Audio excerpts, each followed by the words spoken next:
ఎవరూ ఊహించని విధంగా యాంకర్ శ్యామలకు పార్టీలో ఉన్నత పదవిని అప్పగిస్తూ పార్టీ అధినేత జగన్ ఉత్తర్వులు జారీ చేశారు. తాజాగా పార్టీకి 4 కొత్త అధికార ప్రతినిధులను నియమించింది. మాజీ మంత్రి ఆర్కే రోజా, మాజీ ఎమ్మెల్యే భూమన కరుణాకర్ రెడ్డి, జూపూడి ప్రభాకర్ రావులను అధికార ప్రతినిధులుగా అపాయింట్ చేసింది. ఇదే జాబితాలో ప్రముఖ యాంకర్ శ్యామలకు కూడా చోటు దక్కటం ప్రాధాన్యతను సంతరించుకుంది. పార్టీ పరంగా పనిచేస్తున్నప్పటికీ ఎలాంటి హోదా లేకుండానే ఆమె గత ఎన్నికల్లో పార్టీ కోసం కష్టపడ్డారు. దీన్ని గుర్తించిన జగన్ శ్యామలను పార్టీకి అధికార ప్రతినిధిగా నియమించారు. ఈ లిస్టులో యాంకర్ శ్యామల పేరు ఉండటం అందరినీ ఆశ్చర్యపరిచింది.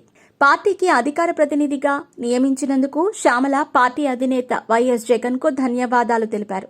వైసీపీలో కీలక బాధ్యతలు చేపట్టిన శ్యామల కూటమి ప్రభుత్వంపై తనదైన శైలిలో విమర్శలు గుప్పించారు. ముఖ్యంగా వరద బాధితులను ఆదుకోవడంలో కూటమి ప్రభుత్వం ఫెయిల్ అయిందని, ఆ నిందను వైఎస్ జగన్ పై పెట్టే ప్రయత్నం చేస్తున్నారని శ్యామల తెలిపారు. చంద్రబాబు రాజకీయ జీవితంలో ఎంతమందికి సహాయపడ్డారో వివరించాలని ఆమె డిమాండ్ చేశారు.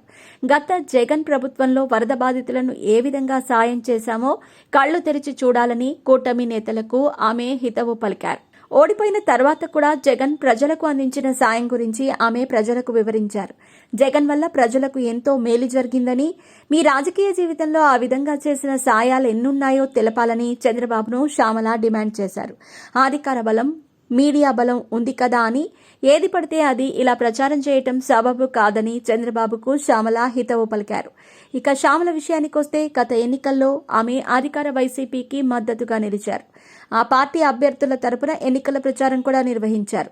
సినీ ఇండస్ట్రీ మొత్తం కూడా పవన్ కళ్యాణ్, జనసేన, టీడీపీకి అండగా నిలిచిన తరుణంలో శ్యామల ఒక్కరే వైసీపీకి మద్దతుగా నిలబడ్డారు. వైసీపీ అభ్యర్థులకు మద్దతుగా ఆమె ఎన్నికల ప్రచారం నిర్వహించారు. ఎన్నికల ప్రచార సమయంలో ఆమె టీడీపీ, జనసేన పార్టీలపై తీవ్ర విమర్శలు చేశారు.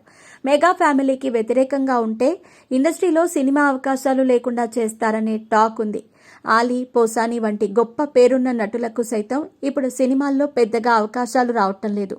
అయినప్పటికీ కూడా యాంకర్ శ్యామల వైసీపీకి అండగా నిలిచారు. అయితే ఈ ఎన్నికల్లో వైసీపీ దారుణంగా ఓడిపోవటం జరిగింది.